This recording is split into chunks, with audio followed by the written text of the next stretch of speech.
Okay, the name of this sermon is called 7 Times.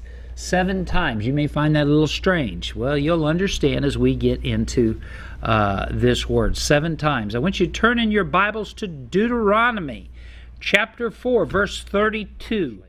Ask now about the former days, long before time, from the day God created the human beings on the earth. Ask from one end of the heavens to the other. Has anything so great as this ever happened?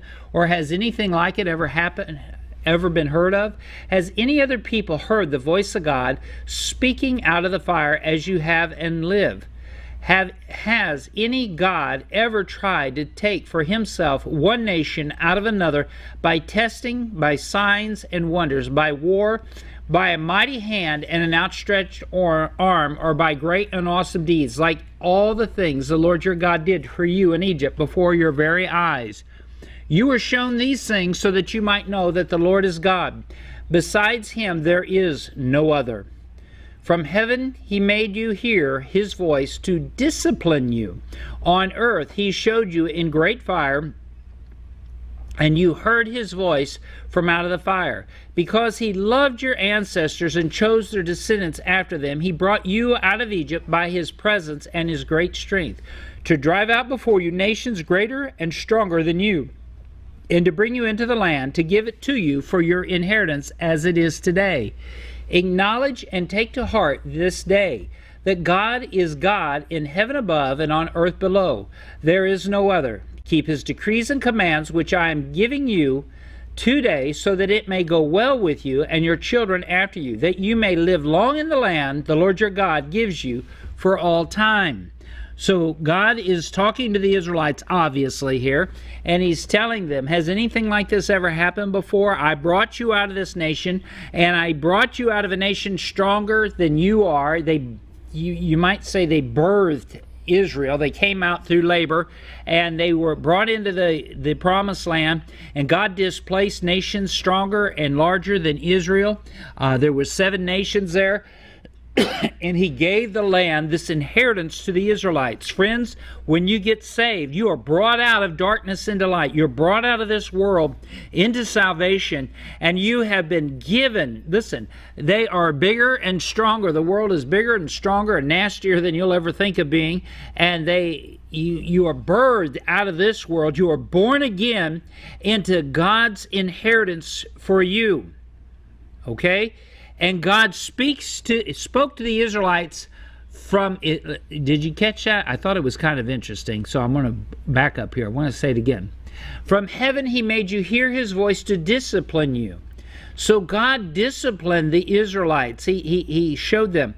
You know, we tend to forget that God disciplines, and we're going to read the scripture on it in a moment. He disciplines the children he loves. He talks to them. God loved Cain. God did not want Cain to wander from him. He loved him, and he spoke to him, and he disciplined him with his words. But sometimes being disciplined with just words isn't enough, is it? You ever tell your children to do something right, and then they don't do it? And you discover that sometimes the best way to get through to their brain is not through their ears, but it's from a further part of the body, okay? From a distant part of their body, south of the body, of the head, maybe you might want to put it that way. I don't know why that is. I used to swear at some of my children. They didn't hear through their ears, but they heard through their behind. I don't understand how that works, but it does seem to work. Spare the rod, spoil the child, friends. Hebrews chapter 12 and verse 4, okay? It says, in your struggle against sin, you have not yet resisted the point of shedding your blood, and you have not completely forgotten this word of encouragement that addresses you as a father addresses his son. It says, my son, do not make light of the Lord's discipline, and do not lose heart when he rebukes you, because the Lord disciplines the one he loves, and he chastens everyone he accepts as a son. Endure hardship as discipline. God is treating you as children. For what children are not disciplined by their father? If you are not disciplined, and everyone undergoes discipline, then you are illegitimate, or you're not legitimate, nor true sons and daughters at all. Moreover, we all have had human fathers who disciplines us, and we respect them for it. How much more should we submit to the Father's spirits and live? They discipline us for a little while as they thought best, but God disciplines us for our good, in order that we may share in His holiness. No discipline seems pleasant at the time, but painful. Later on, however, it produces a harvest of righteousness and peace for those who have been trained by it. Therefore, strengthen your feeble arms and weak knees. Make level paths for your feet, and so that the lame may not be disabled, but rather healed. Now, listen closely to these words. We're going to go back to where we started in Deuteronomy, but I want to go over to Hebrews, because I want you to understand that God is the same yesterday, today, and forever. He disciplined them in the Old Testament. He disciplines us in the New Testament. If God doesn't discipline you, and as it says, everyone undergoes discipline, then you're not true sons or daughters of God. You're not true children of God. But God disciplines the son they love. Why do we discipline? We discipline, and I'll tell you something. It takes effort to discipline your children. I see a lot of lazy parents these days, and this world will tell you evil is good and good is evil, and they act like discipline is just a hard thing to do with your children. Oh, you shouldn't raise your voice with your children. You shouldn't spank your children. You shouldn't do this and you shouldn't do that. Well, friends, if you aren't, you're raising delinquents. Discipline not only brings peace to the child, but it brings peace to the home and peace to society. So many children or people who get saved anymore do not understand God the way they need to understand God, because they don't have a father in the home that disciplines. Because the world would tell you to discipline is an evil thing. God very clearly states, spare the rod, spoil the child. Now that's not a nice thing. If you spare the rod, to spoil means to make them rotten, to make them of no value. And when you do not discipline your children, and friends, you're not going to break them. Sure, they're going to be unhappy for a while. As it says, no discipline seems pleasant at the time. Who enjoys discipline? Okay? I mean, I remember growing up, my dad disciplining me. And I don't ever remember saying, Dad, I volunteered this week. Could you discipline me? Let me find something that you can straighten out in me. I mean, that didn't happen. Okay? Yes, I tried to do the right thing, but I wasn't volunteering to be disciplined. God has disciplined me many times. And you'll go through hardships, and sometimes we should endure those hardships, but God is disciplining us, treating us as children to train. You train up a child in the way they should go. Friends, it's a lot like the service. You go into the service. I remember my son going into the Navy, and he had me laughing. I had tears in my eyes listening to him talk about his boot camp. He says, the first thing we did, he says, man, we went to this hotel the first night. I dropped him off over in Tampa at this hotel. And he says, man, they treated us like kings. They wined us and dined us and treated us great. Gave this lovely ride up to Chicago. And he says, we got off this bus. He says, Dad, they started screaming at us. Everybody's running this way and that, and they're screaming, stand against the bulkhead. He said, well, we didn't know what a bulkhead was. We weren't sailors, and they made that very clear to us. They weren't sailors. They had to earn the right to be called a sailor. And he says, we felt like, what did we do wrong? We're being screamed at. Well, friends, it wasn't that they were being disciplined as in punished. They were being disciplined as in being trained. You not only discipline your child if they do something wrong so they don't do it again, but you train your children, and it takes effort. And if you love that child, you're going to invest your time in that child. Okay? Where your treasure is, your heart is. Let's face it. The most valuable thing we have in life is our time. When you give somebody your time, you're giving them the most valuable thing you have. It ain't money, it ain't gold, it ain't silver. Friends, it's your time. And your children want your time. I like what Dr. Dobson did a study years ago. I don't know if you know who he is. But they asked all these children, if you could have one thing from your parents, anything you want, what would you ask your parents for? Well, they were expecting, like Nintendo or a TV or bikes or this sort of thing. And And the children came back, I think it was like 80% of them said their time. I want their time more than anything else. Why? Because your children love you. And you need to love your children. And friends, when you give them your time and you discipline them, you're loving on them because you're training them, because you want them to have a good life and peace. You're going to take them, when you train them, you're taking them into a land flowing with milk and honey, so to speak. They'll have righteousness, peace, and joy. Where there's righteousness, you're going to find peace and joy. It follows suit. So, what does it say? You're being trained, you're being disciplined. It says, strengthen your feeble arms and weak knees. Make level paths for your feet, so that the lame may not be disabled, but rather healed. In other words, if you ever have something wrong, let's say your hip is out or your knees are out, you want to walk on level paths. You don't until that thing heals up, okay? If your soul is out of whack, you want to walk on level paths until it heals up.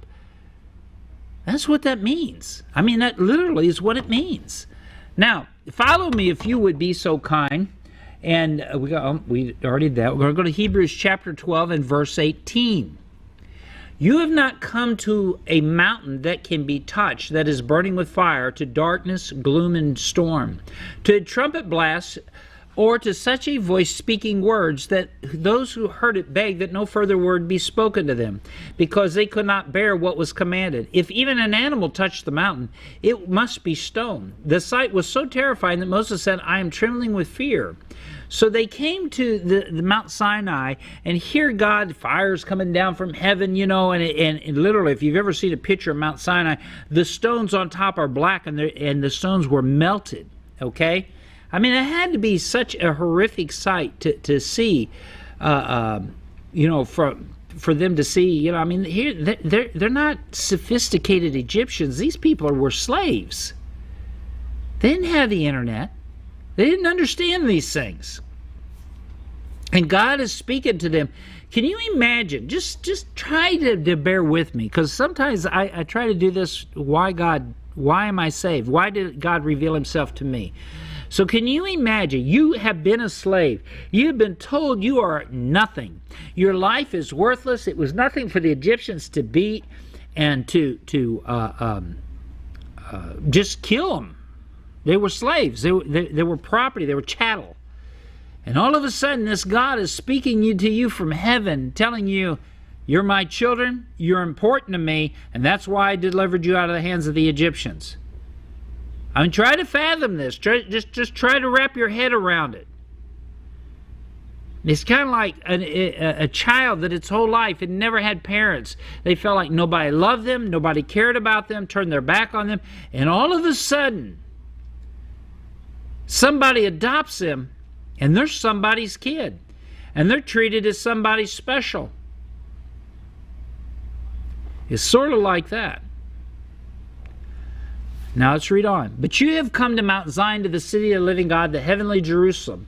You to come to thousands upon thousands of angels in joyful assembly, to the church of the firstborn whose names are written in heaven. You have come to the God, the judge of all, to the Spirit of the righteous made perfect, to Jesus, the mediator of a new covenant, and to the sprinkled blood that speaks a better word than the blood of Abel. See to it that you do not refuse him who speaks. If they did not escape when they refused him who warned them on earth, how much less if we turn from him who warns us from heaven? At that time his voice shook the earth, but now he has promised, once more I will shake not only the earth but also the heavens. The words once more indicate the removing of what can be shaken. You need to put that on a shelf. That is, created things, so that what cannot be shaken may remain. Therefore, since we are receiving a kingdom that cannot be shaken, don't forget that either. Let us be thankful and so worship God acceptably with reverence and awe, for our God is a consuming fire. So that consuming fire had been coming down on Mount Sinai. They visibly, physically saw it. And you're like, why is God talking to us? We're just a bunch of no-good slaves. We've been told we're nothing all of our lives, and all of a sudden God chooses us. So you see, God chooses the things that are not, the things that are not, the foolish things of the world, to confound the wise. And boy, did he confound the Egyptians, because the Egyptians could not understand, why did anybody care about these Jews? We couldn't fathom that because they were haughty and high and mighty and self-centered, and the Jews had been humble. God comes to the humble. Now, God spoke to them from Mount Sinai, from earth. But when you got saved, God spoke to you from heaven by His Holy Spirit. He revealed Himself to you. We have come into a time where God has revealed Himself to us in an age of grace. Even though we may not be Jews for the most part, not that He doesn't talk to Jews too, but all of us, because He was Jewish, but because we are Gentiles, He speaks to us, and He grafts them in, and He grafts us in, and He adopts us as sons, just like He adopted the Jews as His own children. And God speaks to us from heaven because God is a consuming fire. What does a fire do? Let me give you a picture of what He's talking about here. When the barley or the grain harvest was brought in, it was put over a grate and it was beaten, and the chaff was carried away by the wind. It was shaken to get the grain to fall to the ground. The chaff was carried away, and that was consumed by fire. And if you've ever seen that consumed by fire, it's almost like gasoline. It's just like a whoosh, type fire, because it's so flammable. So God shakes us, and He takes the righteous things and the good things that He puts in us, and He takes away the sin, the chaff, and it's consumed by fire. God is the same yesterday, today, and forever. He still disciplines us. Some people seem to think you get saved today and you can eat, drink, and be merry and do whatever you doggone feel like, and it don't matter. I can sin, sleep with people, go out and get drunk, carouse, and lie and cheat and do drugs and everything else, and that's okay. Listen, not my son or daughter on my watch. If I know about it, I'm going to do something about it. The difference is God always knows. One of my children one time said to me, they just got caught. They'd been doing something they shouldn't have done, and we caught them.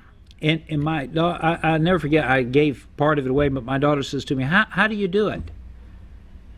How do you do it? How do you always catch me? How do you always know?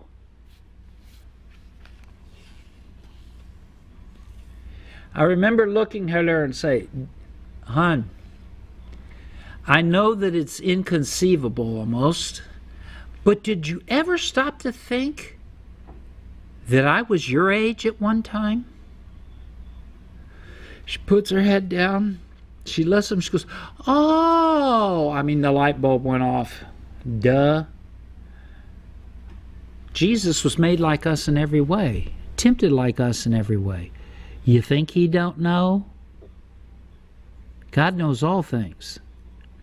And He understands how we operate. He not only sympathizes with His friends, He empathizes with us. He literally put Himself in our shoes. He gets it. He understands temptation. He didn't succumb to it like we did, but He understands it. He knows what it feels like. He knows the gravity of the pull of temptation in our life. And He became perfect through what? Come here. How did Jesus become perfect? Anybody know? Through what He suffered. It's right there in Hebrews. You mean Jesus had to be made perfect? Honey, you're not perfect when you're born. Those little babies look really perfect. You're innocent, but you're not perfect. What makes you perfect? When you can turn your back on sin and you master it. And Jesus mastered sin, and that's why He was a perfect sacrifice for you and I, because He was without sin. And He has sent His Holy Spirit, His very voice.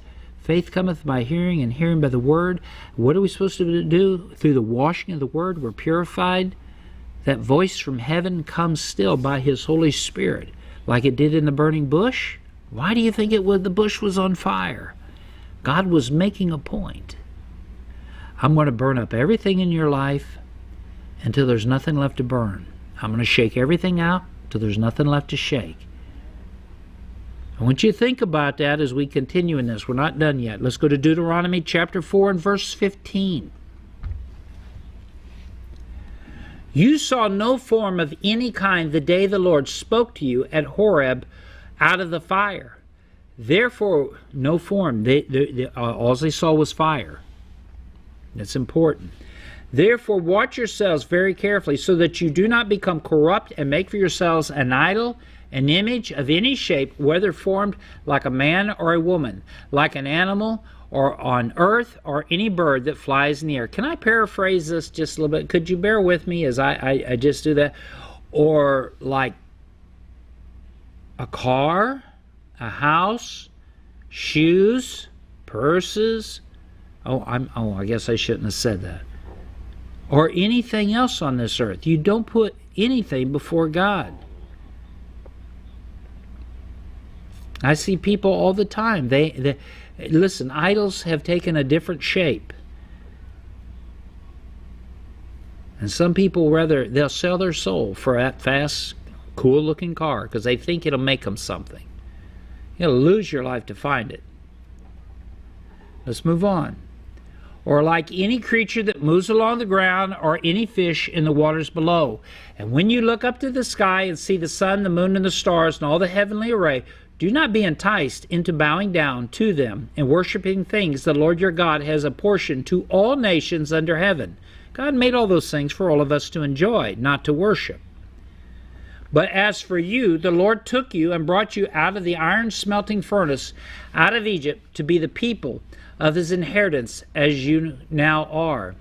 You see, God told Abraham, he says, I'm going to put your people, they're going to be slaves for 400 years. And for 400 years, they were slaves in Egypt. It was an iron smelting furnace. God put them into the forge to make them into the person, the people that he wanted them to be. Now, it was just the beginning. I like to talk about this, and we were on vacation one time, and we went into this pottery shop, and this lady was taking this clay and just slamming it down on the counter, and she was punching it and beating it and rolling it. And I thought she was angry or something. I says, what did that clay ever do to you? She busted out laughing. She says, oh, I'm humbling the clay. I can see that. You know, it looks pretty humble to me. She says, I'm getting all the hard spots out of it, all the impurities. I'm making it consistent throughout so that the pot can withstand the fire and not crack.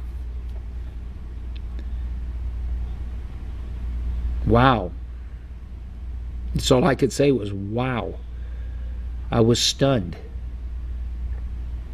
You think God don't put us through it? I mean, he gets all the hard spots, the impurities, the inconsistencies out of our life, the sin out of our life, so that we can withstand the fire. Friends, you are chosen. They were chosen to go into the iron furnace. We are chosen to go through the furnace. It's a privilege and it's an honor, because God is making us into the vessel he wants us to be. The Lord was angry with me because of you. Moses is speaking, by the way. He solemnly swore that I would not cross the Jordan and enter the good land the Lord your God is giving you as your inheritance. Not even Moses made it into the promised land. Friends, it was by grace, by grace, by grace. Moses didn't. You couldn't get in because of what you did. You couldn't get in because you earned it. You had to be chosen. And I will die in this land. I will not cross the Jordan, but you are about to cross over and take possession of the good land. Be careful not to forget the covenant of the Lord your God that he made with you. And do not make yourselves an idol in the form of anything the Lord your God has forbidden.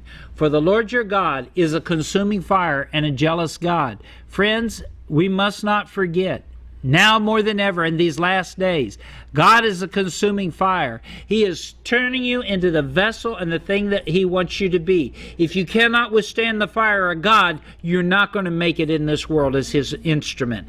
God puts you through that fire so that he can make you consistent, get the sin out, and temper you and make you into a tool fit for service, whether it's a piece of pottery, whether it's steel or whatever. He calls some vessels unto honor, unto dishonor. But friends, God is forming you and making you. He is the potter. Who are you to look to him and tell him what to make of you or how to make it of you?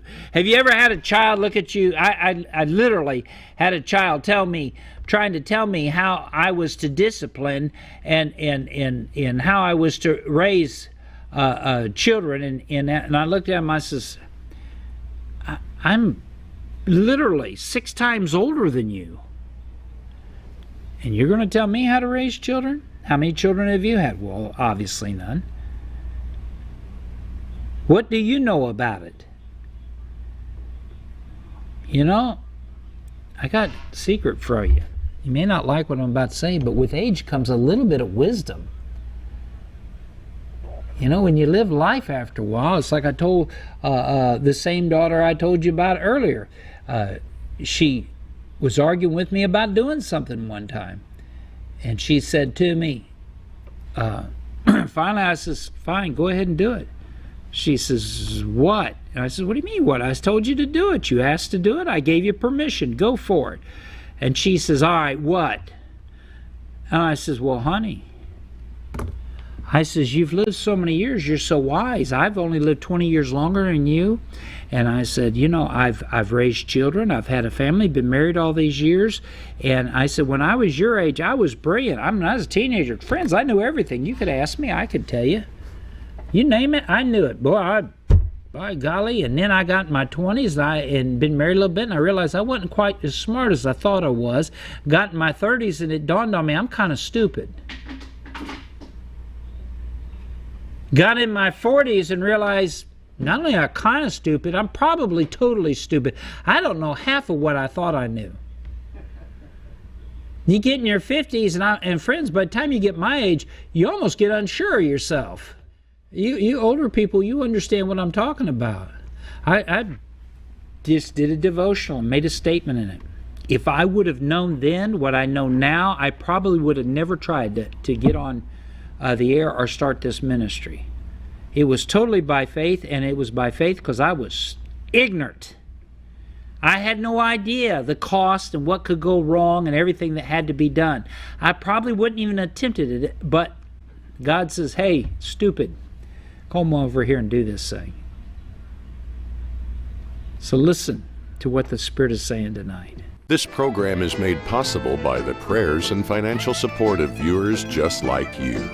To help us continue with this ministry, please write to Carpenters Way Ministries, P.O. Box 23, Palm Harbor, Florida, 34682.